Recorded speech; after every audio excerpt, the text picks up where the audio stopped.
keren-keren ya, ibu-ibu yang berpangkat-pangkat ya. Jadi saya itu ndredeg loh, Rek. Selama ini saya itu merasa bahwa saya itu seorang emak buat kalian, seorang ibu buat kalian, mama buat kalian. Tetapi kemarin saya diundang itu di acaranya ibu-ibu pejabat itu, saya nangis. Di depan mereka saya itu merasa bahwa saya itu bukan siapa-siapa. Ternyata saya masih butuh pelukan dari ibu-ibu, dari kementerian, dari organisasi wanita yang ada di Indonesia. Saya tuh ternyata butuh pelukan juga. Saya nangis di depan mereka, saya tuh nggak bisa ngomong apapun. Yang ada saya tuh nangis. Bu, tahu nggak sih, kalau pekerja migran yang ada di luar negeri itu butuh perhatian juga. Saya ngomong sama Menteri Perempuan dan Anak ya, karena seharusnya saya ketemu dengan Bu Veronica ya. Tetapi syukur alhamdulillah saya bisa langsung ketemu sama Bu Menterinya langsung. Jadi kemarin yang kasus di Taiwan, anak nikah umur 19 tahun itu, saya langsung pasrahkan kepada Bu Menteri didampingi oleh Nita. Karena kan saya jadi pembicara di situ. Isinya saya cuma nangis saja loh. Itu semua ibu pejabat semuanya. Kalau dibandingkan saya ini siapa? Saya diundang, saya duduk di atas panggung. Saya cuma bilang, saya nggak bisa ngomong apa-apa. Intinya saya cuma nangis. Saya cuma bilang satu, Ibu, kalau ibu-ibu yang ada di sini memperhatikan perempuan dan anak di Indonesia, boleh nggak saya minta sedikit aja waktunya untuk memperhatikan mental-mental perempuan yang ada di luar negeri. Dan mereka semuanya bergandengan tangan dan bilang, yuk Miss Yuni, kita coba terbaik untuk melakukan yang terbaik khusus buat para pekerja migran yang ada di luar negeri. Dimanapun juga, saya tidak bilang khusus buat Hong Kong. Jadi saya bisa bilang saya sangat berterima kasih sama ibu-ibu yang di luar sana.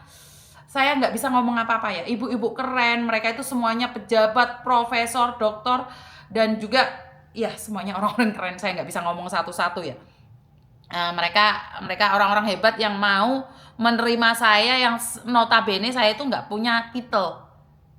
Jadi di sana itu saya tidak ditanyakan jabatan saya. Saya itu paling takut menghadiri acara ditanyain jabatan Miss Yuni apa. Saya kan nggak punya jabatan. Tapi di sana saya cuma dikasih label pemerhati, influencer yang peduli korban scamming. Karena saya sangat peduli sekali dengan teman-teman yang sudah kena korban scamming.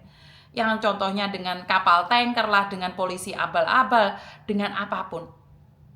Aku nggak ngangkat telepon, Rek. Aku mau undur diri soalnya. Jadi terima kasih ya ibu-ibu hebat, ibu-ibu keren, dan Ibu Menteri, Pak Saroni juga, Ibu Koni juga. Kalian orang-orang hebat yang menerima saya yang bukan siapa-siapa. Terima kasih sekali. Dan mungkin untuk hari ini itu aja ya teman-teman ya. Karena saya harus ada laporan nih di Komisi 9. Wes, gaya Komisi 9. Jadi saya ada acara dengan Komisi 9 hari ini.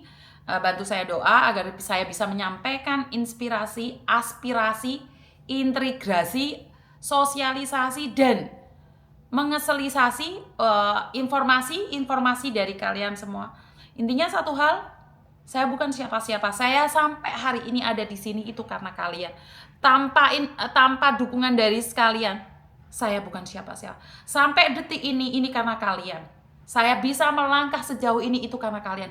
Bukan karena kecerdasan saya, bukan karena kepintaran saya, bukan karena kesabaran saya atau kebijaksanaan saya. Sehebat apapun saya hari ini, tanpa kalian, tanpa follower-follower ini, saya bukan siapa-siapa. Tetapi jika Anda adalah hater, sebaiknya skip saja. Karena ini konten bukan buat kalian. Buat orang-orang yang pinter, orang-orang hebat, orang-orang kaya, orang-orang sempurna, konten ini tidak cocok buat kalian. Silahkan di skip. Ini konten buat orang-orang yang mau belajar satu sama lain. Jadi itu aja ya teman-teman dari saya. Kurang lebihnya saya minta maaf. Dan wassalamualaikum warahmatullahi wabarakatuh. Berkat Tuhan mengalir atas hidup kita semua. Semoga semua makhluk hidup bahagia, baik yang nampak maupun yang tidak nampak. Terima kasih, I love you. Sampai ketemu lagi. Bye-bye.